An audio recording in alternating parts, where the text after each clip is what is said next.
Es que yo no estoy acostumbrado a micros y cosas así, pero bueno, ya me acostumbraré. Lo primero, muchísimas gracias a todas las personas que habéis acudido aquí a esta charla. Bueno, gracias por venir, gracias por interesaros por la historia de Jaizkibel Compañía, de Hondarribia. No sé hasta qué punto conocéis la historia, pero bueno, yo por si acaso he hecho una especie de presentación un poco, lo más amplia posible, de tal modo a que los que no conocéis del todo lo que ocurre en Hondarribia lo podáis más o menos conocer o tengáis una visión un pelín global, y los que ya lo conocéis, pues bueno, pues os vamos a volver a contar un pelín la historia. Lo primero que tengo que decir es que este cómic trata sobre una lucha feminista, una lucha de mujeres que intentan ser iguales en las fiestas de su pueblo, porque cuando se lucha por la igualdad, se lucha por la igualdad total, no puede haber ninguna excepción. Si cada pueblo en la lucha por la igualdad va a poner cada uno su pequeño excepción, porque es que en este pueblo esta tradición es así y en este otro pueblo la tradición es en otro sitio, no se logrará la igualdad real y total. El tema es que yo soy hombre, y soy hombre contando una historia de mujeres que luchan. Y creo que después, bueno, esta pregunta había que hacérsela mucho antes, pero después de las movilizaciones que hubo el 8M, la semana pasada, es importante que los hombres nos hagamos la pregunta de cuál es nuestra posición en esta sociedad nueva que se está construyendo sobre unas bases de justicia y de igualdad. Es muy importante que las mujeres sean dueñas de su propio relato, pero en el caso de Jaizkibel no tuvo la posibilidad, o sea, fue tal, ya lo iréis viendo, pero fue tal el nivel de acoso y de violencia que hubo contra ese grupo de mujeres que no se pudo tomar, no tuvo nunca el lujo ni el privilegio de poder decidir si quería ser un espacio mixto o no mixto. Al principio eran tan pocas personas con un nivel de acoso tan sumamente grande que cualquier persona que se uniera era un apoyo más. Entonces nació como un grupo mixto. Como tal, yo me pude integrar en Jaizkibel, milito en Jaizkibel también, y cuando cumplió 20 años la compañía nos dimos cuenta que 20 años es un motivo de celebración, pero también es un relevo generacional. Aquellas mujeres que empezaron en el año 1997, que es realmente empieza bastante antes, pero Jaizkibel, la compañía Jaizkibel nace en el año 1997, ya han cumplido 20 años desde entonces, 20 años más, 20 años luchando día a día, 20 años en los que han llegado a sufrir muchísimo, muchas de ellas han tenido que exiliar, porque hay que usar las palabras que son, a otros pueblos porque no podían vivir en su propio pueblo. Y también es un relevo, por lo tanto, 20 años también hay que plantearse que va a ser un relevo generacional. Entonces, todas aquellas personas jóvenes que nunca han vivido una fiesta de su pueblo sin un conflicto y sin violencia, que van a retomar el testigo, tienen que conocer todo lo que están heredando, toda la lucha que ha habido por detrás, todos los movimientos, todo el empeño que ha habido ante 20 años para buscar una solución dialogada, porque lo único que pide Jaizkibel es un diálogo que se le niega constantemente desde hace más de 20 años, y es una forma, el cómic nos pareció una forma ágil de poder transmitir toda esa historia y ese relato a gente joven.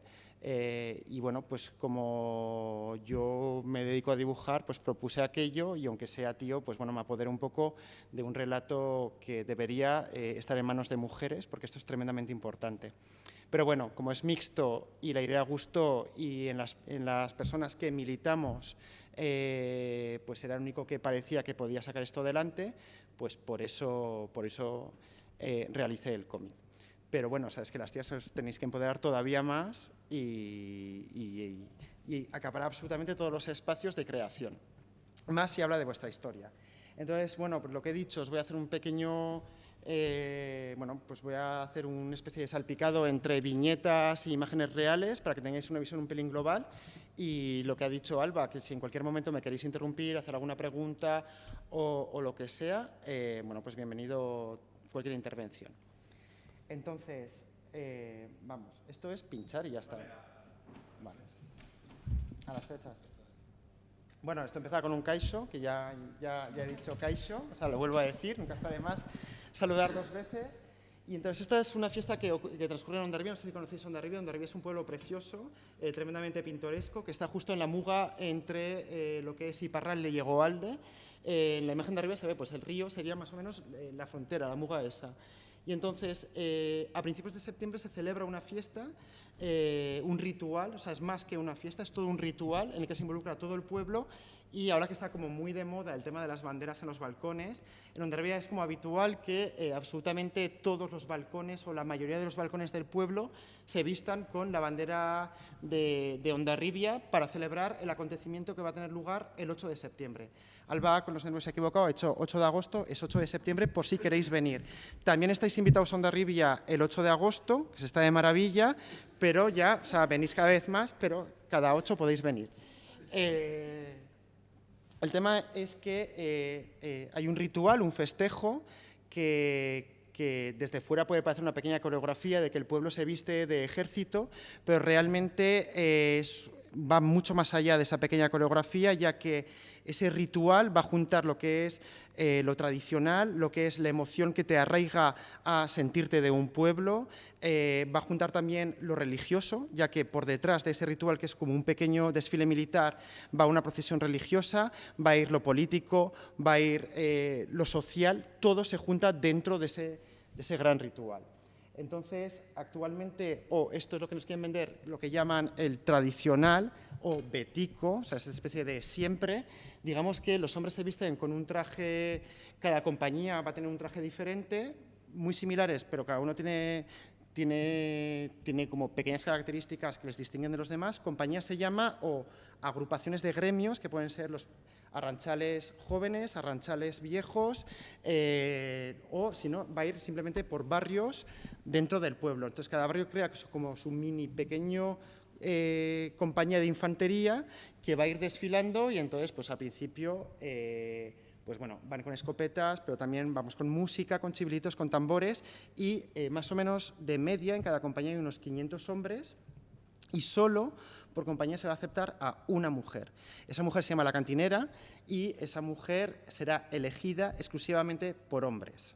Entonces, digamos que en el ritual final hay más o menos unos 4.000 hombres acompañados de 20 mujeres que solo podrán salir una vez en toda su vida solo en el rol de cantinera, y nunca más podrán repetir ni volver a participar en el ritual. Lo pueden ver desde fuera y emocionarse desde las aceras, pero no volver a participar en él.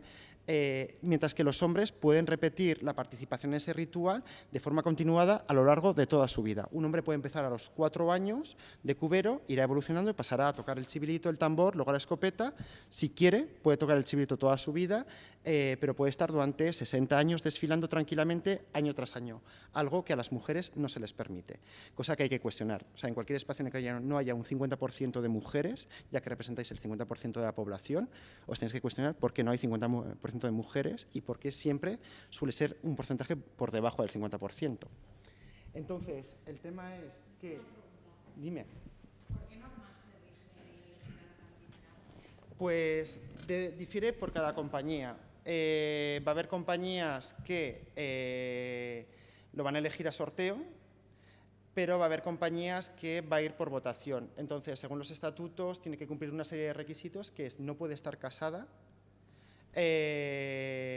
no puede vivir con su pareja, creo, esto no estoy muy seguro, y luego el componente estético, es decir, la apariencia física, va a ser relativamente importante, ya que en los estatutos pone que tiene que ser una chica guapa. No definen lo que es guapa, pero... Luego está el tema que el apellido es muy importante, es decir, que cuando una mujer sale de cantinera, lo que está diciendo frente a todo el pueblo, o sea, al grupo, lo que está diciendo es que su familia está altamente considerada dentro de lo que es el pueblo, y que además su familia se puede permitir el lujo de gastarse en un único día el desembolso que suele girar entre... Depende, pero puede girar entre 2.000 y 6.000 euros para un único día, para representar como mujer a su barrio o a su pueblo. Entonces, el apellido sí es fundamental. Incluso hay familias en las que ha habido 3, 4 o 5 cantineras, y familias que saben perfectamente que nunca van a tener una cantinera dentro de su familia. O sea, por ejemplo, el caso de una familia de migrantes que llega a Hondarribia de origen... Cualquiera, me da igual, origen latinoamericano, sabemos que va a ser prácticamente imposible que sea cantinera. O sea, lo sabemos en el pueblo, o sea, no va a haber. Son siempre mujeres caucásicas jóvenes, solteras, que no viven con sus novios. Y per una expresión, los que vienen de inmigrantes, como los de España, que vienen de los 60, y así son los casos de que... Vale, los 60, me refiero, por Hondarribia es un pueblo en el que en realidad ha habido muy poca inmigración, ya que es un pueblo que ha tenido apenas industrialización, por lo tanto no ha habido una llamada de gente de otras zonas del Estado español que vengan a vivir a Hondarribia. Y lo que sí hubo en los años 50-60 fue, de repente se cambió urbanísticamente el pueblo de tal manera a que sea un lugar de acogida para el turismo de alto standing de gente afín al régimen franquista. Para esta gente se creó una compañía propia que se llama la Compañía Mixta, que es la que siempre se ha dicho en el pueblo, la compañía de los madrileños, en la que la cantinera va a ser hija de una persona que vive en Madrid, o la cantinera directamente vive en Madrid, pero tiene una cierta costumbre, su familia, a veranear en Hondarribia. Digamos que hasta que llegó Jaizkibel, la mixta era lo peor de lo peor. O sea, son los de fuera, son los madrileños, los madriliquis les llamábamos, o sea, se les llamaba. Bueno, además eran madrileños que empezaron a veranear en una época muy oscura del franquismo, por lo tanto, eran aquellos que habían sabido desarrollarse o pertenecían a familias que más o menos se habían desarrollado económicamente en los primeros años del franquismo. Entonces todo el mundo sabía que era gente como bastante conservadora, entonces era como lo peor. En el momento en el que sale Jaizkibel, en el momento en que hay un grupo de mujeres del pueblo que decide participar activamente en el ritual que estructura el festejo central de su localidad, ya la mixta pasa a ser algo que mola muchísimo. O sea, ya los malos somos los de Jaizkibel. Entonces, ahora ser de Madrid como que no importa tanto. Pero bueno, sí. Es decir, para la inmigración, o sea, se aceptó no inmigración porque no ha habido, desde un punto de vista socioeconómico, pero sí el turismo venido de Madrid.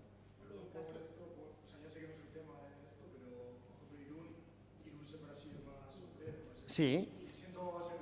No, no. Ahí, por ejemplo, sería población, es que ya me he quedado con otra. Ya Sería ves que posible que habría Irún es una población de 60.000 habitantes donde la gran mayoría, o sea, yo por ejemplo soy de Irún y mi padre es sevillano, mis abuelos son de León, o sea, es decir, y es el perfil de la gran mayoría de personas que vivimos en Irún, o sea, que todas somos hijas y nietas de inmigrantes de otras zonas del Estado español que en la época donde había mucha industria vinieron. Ahí no hay ningún problema en participar en el arte tradicional a ese nivel. Es más, te hace sentirte como parte de, ¿no? Porque al final pues estás creando como esa identidad de pueblo, de colección, y es como una forma más de integrarse todos en ese Irún de toda la vida que le llaman al arte tradicional. Entonces es más, o sea, hay incluso más ganas de entrar y participar, y las puertas nunca han estado cerradas para nadie. O sea, ese no ha sido un factor, digamos, determinante, por lo menos en Irún, que igual sí que tiene una sociología bastante más diferente a la de digamos que en Irún este ritual ha permitido a todas aquellas personas que venían de fuera sentirse integradas dentro del pueblo. O sea, siempre y cuando no discutas las normas de este ritual, es aquel festejo, aquel acto folclórico en el que todo el mundo es igual debajo de una boina. Entonces tú formas parte del grupo. En Hondarribia esto no ha pasado, pero en Hondarribia lo que ha pasado es que ha habido como un cambio económico. O sea, ha pasado de ser un pueblo que vivía de la pesca y de la agricultura a ser un pueblo que vive básicamente del turismo. Entonces, a partir de ahí, estos rituales, es esto que se llama la insoportable levedad del ser, ¿no? Sabiendo que no somos nada, tenemos que transmitir, tenemos que heredar algo, conservarlo y transmitirlo exactamente igual a las generaciones futuras, ¿no? De algo que nos haga sentirnos como en un lugar dentro de toda la historia, sabiendo que no somos nada.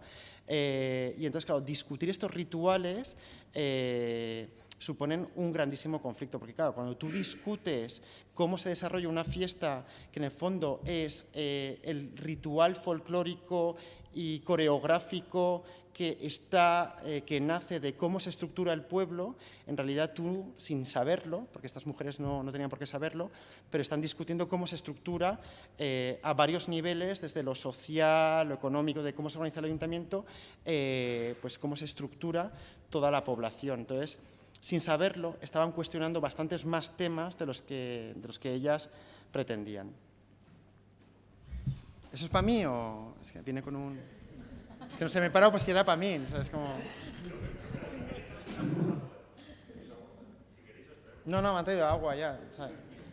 Yo toda la vida he sido más de cerveza, pero de repente me traen agua. Así pruebo el agua, a ver a qué sabe, ¿no?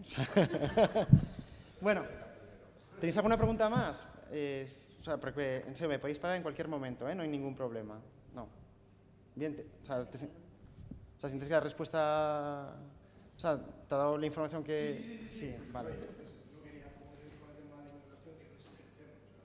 No, pero es importante entender que esos rituales en el fondo te hacen, o sea, aunque ese desapego que hay al de no me siento de una zona de la que me he tenido que marchar porque la realidad económica no me permitía vivir allí, pero tampoco me siento de aquí porque yo no soy del todo de aquí, ni he nacido aquí, toda esa realidad, en realidad, pues bueno, Irún tuvo un ritual que permitía el sentirte perteneciente, o sea, sentir que pertenecías a un grupo muy, muy grande que era todo el pueblo. Y entonces de ahí ese conflicto de puedes entrar pero no lo puedes discutir.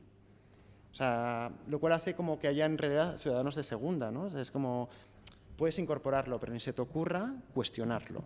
O sea, tú vienes aquí y haces exactamente lo que te decimos los de aquí que tienes que hacer. Y ahí pasó algo parecido en Hondarribia. Pueden incorporarse madrileños que tienen un apego a Hondarribia que no sé, ¿sabes? Como yo no calibro el sentimiento, cosa que ellos al parecer sí que tienen, o sea, una especie de no sé ni cómo se dice, sentimentómetro o algo así. Porque es uno de los argumentos, lo del sentimiento, o sea, que nosotros sentimos menos por este ritual que ellos, tal. Pero sí, o sea, se puede integrar cualquier persona, pero nunca discutirlo. Lo cual que si no tienes un turno de palabra, ni de discusión, ni de opinión, pues bueno, pues eres una especie de cero a la izquierda. Pero bueno, el tema es que ahora voy a hacer una introducción de cómo nace todo este ritual. A ver, Vale, todo esto empieza porque, todo esto empieza en el año 1638, o sea, dentro del cómic hay una parte que es como una especie, o sea, la parte histórica va a ir muy, muy rápido, en el cómic también va muy, muy rápido, porque no es grueso, simplemente para poner al día o informar de qué va todo esto a las personas que no lo conozcan, porque no tenéis por qué conocerlo. El caso es que en el año 1638 Europa está sumida en una guerra, que se llama la Guerra de los 30 años, hace ya tiempo que ha empezado y esta guerra va a ir muy, muy rápido, porque esto no va de un tema histórico. Esta guerra supuestamente va de una guerra de religiones, entonces son los reinos protestantes que han declarado protestantes contra los reinos católicos, lo cual significa que Francia, reino de Francia y de Navarra y los reinos hispánicos van a ir juntos contra los reinos protestantes. El tema es que Francia se da cuenta muy rápidamente que no va a ser una guerra por motivos religiosos, como prácticamente todas las guerras, el motivo por el que la gente suele ir a la guerra nunca es el motivo real, siempre hay otros motivos. Francia se da cuenta que, que quien gane esta guerra dominará de forma hegemónica toda Europa y entonces decide, en contra de lo que se había establecido al principio, posicionarse en contra de los reinos hispánicos. Entonces se declara la guerra a los reinos hispánicos y Hondarribia, que está justo en la Muga, será uno de los lugares en los que habrá un enfrentamiento. Entonces llegan los franceses, las tropas del Reino de Francia y de Navarra y deciden asediar la ciudad. El tema es que, asediando esta ciudad, estamos en 1638, es una sociedad tremendamente religiosa que todavía tiene elementos de superstición y lo que ocurre es que está la ciudad, los franceses que rodean la ciudad y luego estaría en el monte un santuario donde está la figura de la Virgen. Entonces son dos mujeres que son Juana Mugarrieta y otra mujer que la acompaña, las que deciden jugarse la vida y cruzar las líneas enemigas, ir a buscar la figura y volver a traerla dentro de la ciudad para que la ciudad le pida, en una misa solemne, ayuda a la Virgen. Le están pidiendo básicamente que la Virgen se posicione, piden ayuda a la Virgen y a cambio de eso, todos los años, si la Virgen les permite aguantar el asedio, le darán las gracias a la Virgen, en ese momento la Virgen María, pero aguantará el asedio hasta el 8 de septiembre y pasa a ser la Virgen de Guadalupe coincidiendo con la fecha de ese día. El caso es que este asedio tiene un elemento como característico, bueno, no característico, un elemento único, y es que es la primera vez en la historia que hay una narración, además hay varios documentos, hay una narración contemporánea a todos los acontecimientos que explican, desde diferentes fuentes, explican que las mujeres actuaron, o sea, tomaron las armas dentro de la ciudad de Hondarribia para defender exactamente igual que los hombres su propia ciudad. Por lo tanto, es el primer relato contemporáneo de que las mujeres hicieron un rol que la historia ha decidido invisibilizar, que es durante mucho tiempo las mujeres sí que participaron en guerras, tomaron las armas y defendieron sus propios barrios. Entonces, este era un pequeño homenaje a aquellas mujeres que históricamente defendieron Hondarribia, y que sea como muy curioso que este relato, casualidad, sea de Hondarribia, ¿no? Que es donde luego las mujeres no dejan hacer nada. El caso es que al final la ciudad aguanta con muchísimas penurias, muchas muertes, mucha destrucción, la ciudad logra aguantar, y al año siguiente, para celebrar aquello, se realiza lo que sería el primer festejo o el primer ritual del 8 de septiembre, que básicamente consiste en una procesión religiosa que sube luego en procesión hasta aquel santuario. Y a esa procesión religiosa le acompañan unos pocos hombres que van a ir armados. Esto, para que os hagáis más o menos el símil, hay muchas procesiones de Semana Santa, que igual veis en televisión en Andalucía y cosas así, pues que también va Guardia Civil, ¿sabes? Que van como desfilando, o militares que acompañan. Pues es algo que ha quedado de aquella época. De los hombres aprovechaban aquellas celebraciones que básicamente eran religiosas para hacer un pequeño entrenamiento militar. El tema es que el entrenamiento militar, en comparación con la procesión religiosa, era bastante anecdótico. Pero luego, con el tiempo, esto va evolucionando, y ya en el siglo XIX, que hay un resurgir del folclorismo, aparece lo que es el alarde actual. Entonces, la forma del alarde actual, en realidad, por mucho que digan que es una tradición ancestral que tiene 4 siglos, en realidad tendrá como poco más, entre 100 y 150 años. Y es entonces cuando, por temas de folclorismo, se crea esa idea de crear un pequeño ejército en el que va a haber compañías por barrios o por gremios, el tambor mayor y la cantinera, que será la única mujer que podrá participar. La cantinera, obviamente, es una evolución. O sea, al principio no salen cantineras, pero luego poco a poco se van incorporando el rol de una mujer, es decir, que suben todos a comer a una cantina que está cerca de un cuartel, bueno, de un fuerte que está en Guadalupe, van a comer a la cantina, se emborrachan, las cantineras, que son las mujeres que sirven en la cantina, las camareras de la cantina, en todo ese ambiente festivo se ponen a desfilar con ellos y poco a poco se van integrando al rito. Esto de crear un rito típicamente al gusto y a la moda del siglo XIX, en el que se recrea un ejército ficticio, pero que tiene la forma de un ejército napoleónico, demuestra que como ritual ha sobrevivido tantos años porque siempre ha sido capaz de adaptarse a las modas, los gustos y las necesidades de cada época. Y ese es el secreto de su supervivencia, hasta ahora. Hasta ahora ha conseguido. Entonces, aquellos que dicen que son beticos, aquellos que defienden lo tradicional, no se dan cuenta que intentar congelarlo en un ritual que ellos dicen que es tremendamente antiguo es una condena a muerte el ritual. El ritual constantemente ha evolucionado y sigue evolucionando, adaptándose para que sea contemporáneo a las necesidades de las personas que componen ese ritual. El tema es que va avanzando y la creación de un pequeño ejército, aunque sea ficticio, establece una jerarquía. Va a haber alguien que va a ser capitán, va a haber alguien que va a ser general, que en Hondarribia se llama burgomaestre, va a haber sargentos y luego va a haber soldados rasos. Y entonces, obviamente, en esa... Es que el micro me hace eco. Obviamente, en esa coreografía se reproduce el orden social del pueblo. Quien es importante en el pueblo todo el año pasará a ser capitán, y quien no es importante o tiene un puesto simplemente de obrero o de artesano, hará de soldado raso. Por lo tanto, es una coreografía que retraza lo que es el statu quo de la realidad de todo el año. El año que más se mostró que realmente era un ritual que era capaz de adaptarse a los tiempos y a las necesidades de cada tiempo fue en el año 1943, en el que se invitó al dictador Francisco Franco a presenciar el ritual, y hay imágenes de nodos en el que todo el mundo desfila delante de Franco, y aquel año 1943 el alarde se convirtió en apología del fascismo, ya que todo el mundo desfiló en honor a un dictador. Hoy, actualmente, en Hondarribia se dice muchísimo de que esto de que las mujeres tienen que participar por temas de igualdad es una imposición. Entonces, por eso se mostró esta imagen, porque esto fue verdaderamente la única imposición que ha tenido el alarde. O sea, es que es tener que aguantar a un dictador y que el pueblo entero desfile delante de ellos. Luego les mosquea mucho esta imagen, intentan borrar y cosas así, pero bueno, forma parte de la historia. Y así es como entramos en intento con la parte histórica ser corto, simplemente contar que evoluciona a lo largo del tiempo y que retrata la realidad social. para adaptarse a los gustos, necesidades y retrasar el statu quo del pueblo. Y así es como entramos ya en la historia de Jaizkibel.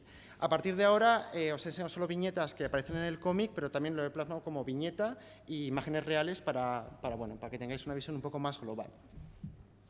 Las primeras mujeres que decidieron que por qué no podían participar en el alarde, que por qué no, ¿sabes?, que si tanto les gustaba, fueron estas mujeres. Y fue básicamente en este ambiente. Es decir, son mujeres, vosotras no las conocéis, yo algunas sí, de vista, otras ya les conozco bastante más. Son mujeres que realmente forman, ¿sabes?, la típica cuadrilla de mujeres en Hondarribia, están de cena y es en una de esas cenas en la que surge la idea espontánea de por qué no puedo participar activamente. Algunas de ellas habían salido ya como cantineras, lo cual supone que ya habían vivido ese ritual desde dentro y sabían que el resto de sus días tenían condenadas a verlo desde fuera, desde una acera, y sabían que la diferencia era notable, que era muchísimo más divertido y muchísimo más intenso vivirlo desde dentro que esperar a que pase para aplaudirlo.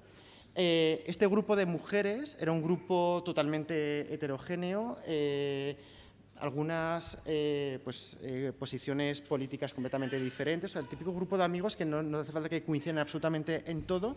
Tenían en común dos cosas. Una de ellas es que la mayoría de ellas son mujeres económicamente independientes, lo cual es fundamental para tener un pensamiento feminista, y la segunda es que prácticamente ninguna de ellas se consideraba feminista, porque pensaban que el feminismo era ponerse a escribir libros súper sesudos sobre feminismo. Pero esto de actuar en las calles, bajar a la calle a reclamar lo que consideran justo, no lo pensaban que formara parte de la agenda feminista. Lo cual dice mucho de que de esta reclamación no nació de una especie de ideología, ni era un acto activista, sino simplemente era la emoción de querer participar en un rito el que les llevó a luchar por todo esto. Hasta entonces, hasta el año 1698, es decir, de 1639, que es el primero, hasta el año 1638, me ha hecho así. Que...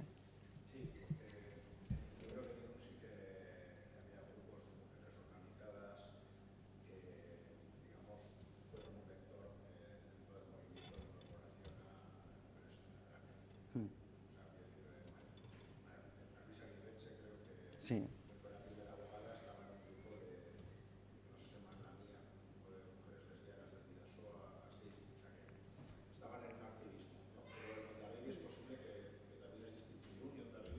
O sea, yo no digo que algunas de ellas militaran, digo que la mayoría de ellas no se consideraban feministas. Han pasado de esta foto, no sé si esta foto va a ser del 93 al 96, no sé exactamente el año de esta foto. Han pasado 20 y pico años y todavía hay gente aquí dentro que dice que no es feminista. O sea, luchan, demuestran día a día que son feministas, hablas con ella y dices, es que es la lógica feminista, pero aún dicen, no me siento muy cómoda yo en la palabra feminista, ¿no? O sea, es como... Pero... Eso al final pues son como un poco debates paralelos, por no decir que ni estas mujeres ni las mujeres que salieron en el 96 fueron las primeras que reclamaron despiar en alarde. O sea, no. Hay documentos del año ya de los 70, yo recuerdo haber leído, donde mujeres de la banda de Irún reclamaban desfilar en la banda. Además, es que me acuerdo que lo leí, porque somos de Irún y porque somos mujeres y porque creemos que lo vamos a hacer muy bien y que va a ganar con nuestra presencia tal. Y seguramente esa reivindicación tampoco nos surgió de un sentimiento ni de una apuesta política feminista radical, súper pensada, sesuda. Luego, claro, la realidad de estos 20 años sí que nos ha demostrado que esto ha sido una de las grandes luchas feministas de este país, ¿no? O sea, lo que ha pasado tanto en Irún como en Hondarribia. Otra cosa es que luego ya, independientemente, cada una de las personas que hayan estado participando, que se hayan sentido más o que se hayan identificado ellas mismas como feministas o no, pero yo creo que la práctica ha demostrado realmente que...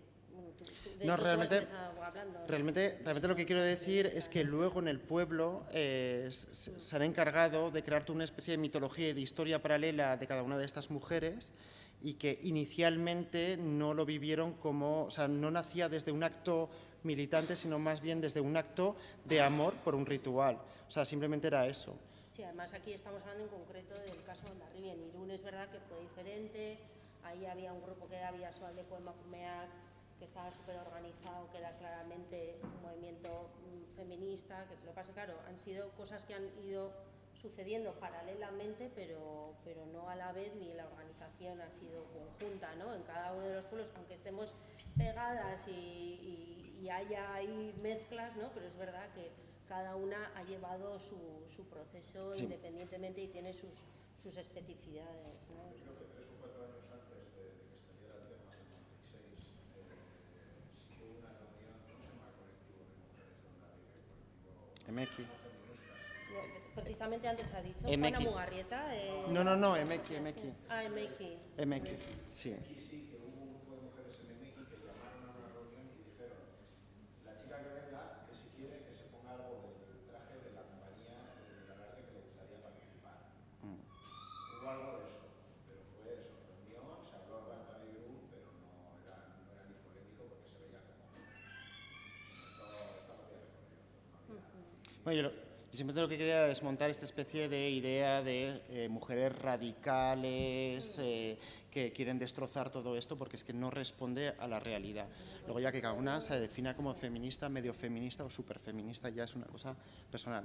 La verdad es que son todas muy feministas, ¿sabes? Digan que no, ¿sabes? Lo son. Sí, Es así, seguramente o sea, es que ni se objetivo. imaginarían. Es súper Ahí objetivo. Sí, os recomendamos el libro que ha sacado Arantxa, Urretaleja, ella explica súper bien desde dentro todo esos inicios, los sentimientos de ellas, ¿no? De ese primer grupo de mujeres, tal, que ni siquiera se imaginaban todo lo que iba a pasar después de dar ese salto. O sea, yo creo que va un poco por ahí, sí.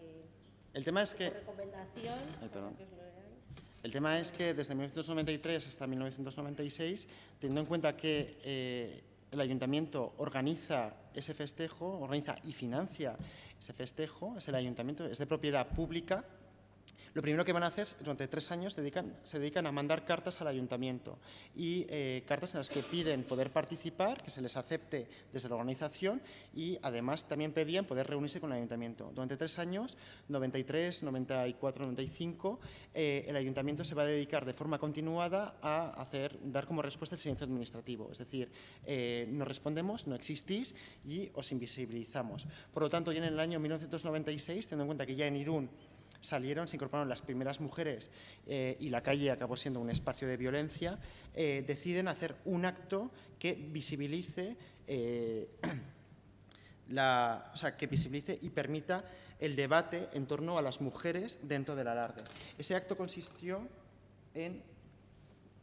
Lo que hicieron fue, al paso del alarde, o sea, la noche anterior al día del alarde, es decir, la noche del 7 al 8 de septiembre, fueron a casa de una amiga que tenía un piso en el recorrido del alarde, en la calle Mayor. La calle Mayor, para que entendáis, para el alarde es el clímax del alarde, de mismo modo que aquí en Pamplona, pues digamos que la curva de estafeta es el clímax del encierro. Lo que hacen es, van a casa de una amiga, donde van todas vestidas de calle, una por una para no levantar demasiadas sospechas, pasan la noche en ese piso, se cambian, se visten con el traje de una de las compañías en las que supuestamente tienen a amigos que les van a dejar pasar en ese momento y cuando les avisan por SMS que ya están, abren la puerta y se intentan incorporar al alarde. Aquel año había en el portal 23 mujeres, aquel año no todas lograron salir del portal y las que lograron salir del portal recorrieron unos 2 metros. 2 a 3 metros de todo el recorrido. Las imágenes que vais a ver ahora son fotogramas de un documental que se ha hecho sobre el tema, que podéis ver, Alarde Seme Alabac se llama, y son fotogramas de lo que pasó, están dentro del portal, abren la puerta y lo que pasó fue esto. La calle se convirtió en una batalla campal. De repente la gente empezó a golpear unos con otros, imaginaos que van con escopeta, entonces cogen la culata de escopeta, empiezan a dar golpes, es un acto de violencia tremendo. Esta es una de las imágenes, Esta es una de las imágenes y esta sería otra, en la que hombres que apoyan que se metan 20 mujeres en un grupo de 4.000 hombres, para que veáis la proporción de lo mucho que cambiaría todo, 20 mujeres en un grupo de 4.000 hombres. Luchando en la calle. La calle se convirtió en un espacio de violencia. Bueno, hubo este momento de tensión, de violencia, este momento horrible en que la calle se convirtió en lo que veis. las mujeres ya se tuvieron que meter para refugiarse otra vez dentro del portal. Una de las consignas que se hacían desde los balcones era ahora ya sabemos quiénes sois, aparte de putas, que os violen, bueno, en fin, todos los insultos estaban permitidos. Se metieron dentro del portal. Aquel año el alarde continuó. Después de todo esto, todo volvió a su ser y todo volvió a continuar. No se podía parar. Y a partir de ese momento, todo un pueblo se hizo cómplice de la violencia que hubo en sus calles y se empezó a crecer, empezó a nacer la idea de que ese ritual era absolutamente intocable. Tenía que discurrir. Era una promesa a la Virgen hecha 4 siglos antes y no se le podía no cumplir la promesa a la Virgen de Guadalupe. Y nace como esa mitología en torno a el ritual absolutamente intocable. A los pocos días de aquel momento, el 8 de septiembre de 1996, una de las mujeres que estaba en el portal, se llama Isabel Alcain, dará una rueda de prensa en la que desde el principio hablará de diálogo, de consenso, de sentarnos en una mesa y de encontrar una solución pacífica a este problema que había generado tanta violencia dentro del pueblo.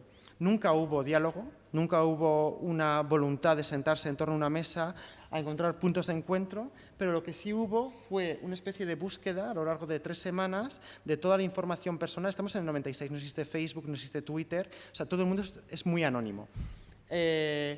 Lo que hay es una búsqueda a lo largo de varias semanas de toda la información personal de aquellas 23 mujeres que salieron del portal. Información personal supone el número de teléfono privado, lugar en el que vives, lugar en el que trabajas, teléfono del trabajo, lugar en el que van tus hijos al colegio, y todo eso se decide colgar en los árboles del pueblo, lo cual hace que en cualquier... Bueno, esto se colgó evidentemente de forma anónima, o sea, nadie sabe quién ha colgado, de forma espontánea. Puede ser que la Virgen de Guadalupe lo haya hecho, no lo sabemos. El tema es que se colgó y a partir de ese momento cualquier persona del pueblo tenía la información suficiente para poder iniciar un acoso en cualquier momento a aquellas 23 mujeres. Esto es lo primero, la primera situación de acoso que viven. A partir de ahí va a ir creciendo a lo largo de muchísimos años, o sea, la violencia va a ir a más, pero ya empezaron muy fuerte y fue una especie de prueba de a ver hasta dónde podemos llegar. Pasó esto y nadie reclamó que esto era, o sea, nadie dijo que era horrible, el ayuntamiento no se posicionó en torno a esto, ni pasó absolutamente nada.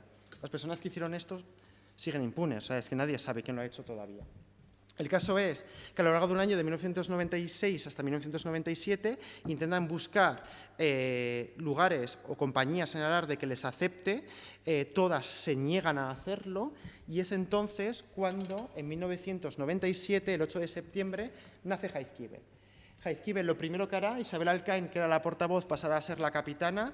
Yo cuando hice el cómic, lees muchos artículos de prensa que se han escrito en varios años y recuerdo que Isabel Alcain es una... O sea, en muchas entrevistas decía que lo mejor es que había conocido gente que, o sea, gracias a Jaizkibel había conocido a gente que quizás jamás hubiese conocido, que ahora son amigas, y lo peor es la falta de privacidad. O sea, ya no puede bajar al pueblo a tomarse un vino porque siempre va a ser Isabel Alcain. Entonces, como le dolía mucho la falta de privacidad, dije, pues bueno, a partir de la información que tengo, yo haré el cómic, pero no voy a hablar con Isabel Alcain porque no le quiero molestar demasiado. El tema es que yo básicamente, de forma metafórica, pasé el verano con Isabel, pero yo no la conocía y entonces llegó un momento en el que fui a conocerla, que estás como todo lleno de expectativas de cómo será, porque ya tengo el personaje creado en la cabeza, y cuando le conoces te das cuenta que es infinitamente mejor de lo que podías pensar. Es una mujer llena de amor, llena de empatía, y creo que es fundamental decir que gracias a su carácter, ese grupo que estaba tan sumamente acosado y tan violentado fue capaz de mantenerse unido. Creo que es uno, o sea, no será el único, pero es uno de los elementos fundamentales de que ese grupo haya cohesionado y a partir de un grupo tan pequeño y con tanta violencia alrededor y un pueblo tan grande, bueno, o sea, tanta gente de un pueblo en contra de un grupo tan chiquitín, creo que el carácter de Isabel fue fundamental como cohesión del grupo. Entonces, el tema es que, como siendo mujeres no les vendían la ropa del Alarde, entonces hicieron un mix como propia compañía, ya que no les dejaban entrar crear una compañía propia y el mix consistía en llevar la misma ropa que los hombres y el pañuelo, como no se lo vendían, tampoco lo venden en Zara en ningún lado, o sea, es un pañuelo específico, dieron como norma que podía ser, cada uno podía llevar el pañuelo que quisiera mientras fuese muy, muy vistoso y lleno de colorido. Entonces todos llevamos un poco el pañuelo que tenía la abuela en el cajón, nuestras madres, pues el pañuelo que lleva usted pues sería el pañuelo que igual su hijo llevara para esto. Y por eso, Jaizkibel, pues somos, o sea, el rasgo significativo de Jaizkibel es el pañuelo, y ahora es cuando yo me pongo el pañuelo, porque ahora se milita, cuando se milita en Jaizkibel, se milita con, bueno, lo tengo aquí, este es el mío, entonces me lo voy a poner así, y hasta ahora que empiezo a hablar de Jaizkibel ya me pongo el pañuelo. El tema es que lo primero que hizo la compañía Jaizkibel fue pedir permiso a través de una carta para que veáis el semblante que hay constructivo, pedir permiso para poder entrar, no querían que hubiese violencia, no querían que el pueblo se dividiera. Lo primero que recorrieron 100 metros hasta el punto donde se encuentran todas las compañías y ahí entregaron una carta para pedir permiso para poder entrar. En el año 1900, bueno, hubo permiso y se encontraron con un bloqueo de mujeres, que creo que se me ha ido esa imagen. Bueno, se encontraron con un bloqueo de mujeres, que va a haber más, bloqueos de mujeres en la calle que tenían como única intención el no dejar pasar a Jaizkibel. El tema es que en el momento en el que un grupo de mujeres, por muy pequeño que sea, reclama la posibilidad de poder participar en ese ritual, la gente que organiza el ritual se da cuenta de que el rol de las mujeres en torno al festejo más importante que estructura la vida cultural del pueblo es completamente anecdótico. Entonces hay que inventarse algo que puedan hacer las mujeres. Entonces, la nueva teoría a partir del año 1997 es: el hombre festeja y la mujer perpetúa la pureza del ritual. Entonces, los hombres van a desfilar y las mujeres se dedican a evitar que cualquier elemento externo peligroso, es decir, Jaizkibel, se introduzca dentro de ese ritual. En el año 1998, dentro de toda esta lógica, bueno, los argumentos son que la mayoría del pueblo no quiere que participen, que si la mayoría está en contra de los derechos fundamentales no tienen ningún tipo de validez, y entonces en el año 98 es el primer juicio. Es decir, el ritual tal y como había sido desde el alarde desde la democracia, porque ten en cuenta que la Constitución fue un elemento fundamental, pues durante 30 años el alarde, según el dictamen de este juicio, había sido machista, porque la Constitución establece que no puede haber diferencias entre hombres y mujeres y que los derechos fundamentales los puede defender una persona frente a un grupo gigantesco, siempre serán derechos fundamentales y son de propiedad individual. Entonces, una mayoría no puede estar por encima de las bases que estructuran toda una democracia. Esto pasa en 1998. A partir de ese año, supuestamente, ya Jaizkibel tiene la posibilidad de poder participar en el alarde, pero no. Son muy retorcidos y se inventan una cosa que consiste en decir que lo que van a hacer es ese ritual que lleva 4 siglos siendo público, de propiedad pública, a partir de ese momento se va a privatizar. Y crean lo que se llama Alarde Fundazioa. Alarde Fundazioa es una fundación que básicamente es toda la gente que organizaba, que salía antes en el alarde, todos los mandos de ese falso ejército pasan a ser los componentes del alarde Fundazioa y tiene como única misión perpetuar el alarde tal y como ha sido siempre. El tema es que como fundación intentan darse de alta en el País Vasco, pero el Departamento de Cultura y el Departamento de Justicia dicen que no, que es imposible por no cumplir las normas básicas y la ley de igualdad todavía no llega, esa es más tarde, y entonces lo que hacen es se dan de alta en vuestra preciosa comunidad foral, que es Navarra, en la que la ley sí permite dar de alta a fundaciones que en la comunidad de Alau se consideran demasiado machistas como para poder estar en un registro. Entonces, esto para que sepáis lo que hay en Navarra también, ¿sabes? Que no esto. Entonces, espera, vale, se me había colado aquí. Estas son las barreras de mujeres. Lo que hacían eran como todo mujeres que se ponían en la calle, se agarraban. Veis aquí una fila, pero igual eran como centenares de mujeres puestas todas en la calle, de tal modo a impedir que pasen un grupo de 50 personas que están tocando el chivito y el tambor y se puedan incorporar y entregar la carta. Al final lo consiguieron, pero fue bastante violento. ¿Cómo convences a tantas mujeres de algo tan absurdo? Pues en ese momento, voy saltando imágenes, en ese momento lo que pasa es que se encuentra una única imagen, que es de Rizal. Eguizan es un grupo feminista vinculado a la izquierda abertzale que decide crear esta pancarta. Bueno, hay una única imagen de esto y esta imagen lleva rulando 20 años como la gran demostración de que en el fondo esta imagen justifica, según ellos, el hecho de que Jaizkibel está tremendamente politizado, de que son un grupo tremendamente peligroso de la izquierda abertzale, pero muy peligroso, y que el objetivo final es reventar el alarde para convertirlo en una manifestación pro no sé qué.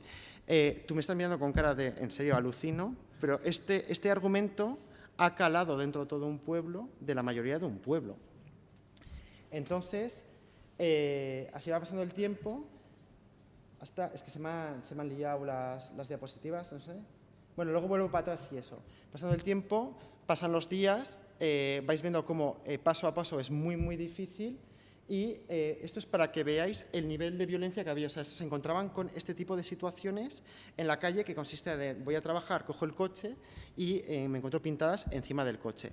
Entonces, a veces era que eran demasiado etarras el argumento y a veces era como decían que la Constitución decía que les avalaba en el tema de la igualdad, pues entonces eran demasiado españolas y entonces de vez en cuando se encontraban con pintadas de sois unas etarras o a veces se encontraban con una pintada de la bandera española puesta sobre sus bienes personales. Eso fue en el año 1997, el 98 fue tremendamente violento y en el 99 a pesar de tener una sentencia que avalaba la posibilidad de que pudieran participar globalmente, para evitar la violencia que había dentro del pueblo. Bueno, todo esto es que me lío porque se me han liado las diapositivas. El tema es que os explico 97, 98 tienen derecho a participar avalado en la misma sentencia judicial del Tribunal Superior de Justicia del País Vasco, pero ya la incorporación es tremendamente violenta. Hay golpes por todas partes, o sea, ya verdaderamente se convierte en una batalla campal. Entonces, en el 99 que vuelven a intentarlo, fue tal la violencia que hubo en el pueblo un año antes que el Departamento de Interior del Gobierno vasco decide que mejor que enfrentar a gente del pueblo contra gente del pueblo, lo más sencillo es que, aunque haya una sentencia judicial, lo que hay que hacer es ir y cargar con la policía contra aquellas mujeres. Aquel año la policía fue en contra de la sentencia del juzgado para evitar que participaran y obviamente todo salió, o sea, el alarde, mientras tanto, desfiló con total normalidad y la posición del ayuntamiento es que Hondarribia estaba viviendo un día de fiesta y que había que respetarlo y que eso es lo bonito y lo que había que contar en los medios de comunicación. Mientras tanto se fueron, para que veáis el nivel que ha habido en este pueblo, se fueron solapando las manifestaciones. Para que pongáis un ejemplo, el 8M pasado en Hondarribia no hubo manifestación, pero sí que ha habido manifestaciones para defender el alarde tradicional, con pancartas tan bonitas como estas, en las que ponen, no sé si habréis todo euskera, pero pone abajo, el pueblo nunca os perdonará. Lo cual supone que nosotros el pueblo, vosotros no sois el pueblo, hay un dato de ciudadanía que no se está cumpliendo, y luego perdonar es como que nosotros tenemos la razón, vosotros o sea, nos dejamos opinar porque es que directamente no tenéis la razón y además somos dueños de perdonar o no perdonar vuestra actitud. Es muy curioso. Ellos son el pueblo. Eso también es otra cosa que está toda duda. El pueblo son ellos, nosotras somos, pues no sé, las marcianas o... Las de fuera. Son las de fuera que vienen simplemente a politizar todo. Otro mito. Los primeros años hay que reconocer, yo creo que también hay que hacer un reconocimiento a la solidaridad feminista también, pues bueno, que hubo feministas de otras zonas de Euskal Herria que se acercaron a apoyar sobre todo los primeros años tal, y ahí se creó también toda una especie de mito de que todo el mundo era de fuera, de que no había ninguno, entonces claro, ellos son el pueblo y bueno, pues bueno, yo en realidad el tema este de que sois de fuera, que es lo que se llama dentro del pueblo Campotarrak, yo al principio lo entendía de una forma como completamente textual, es decir, yo decía, no, si yo no soy de fuera, soy de Hondarribia, nacido en Hondarribia, vivo en Hondarribia. Pero tardé muchos años en darme cuenta que no, o sea, que tú puedes ser de Hondarribia, o sea, puede tener como 20 ancestros, todos de Hondarribia y tal, nos hemos casado entre nosotros y tal, que en realidad ser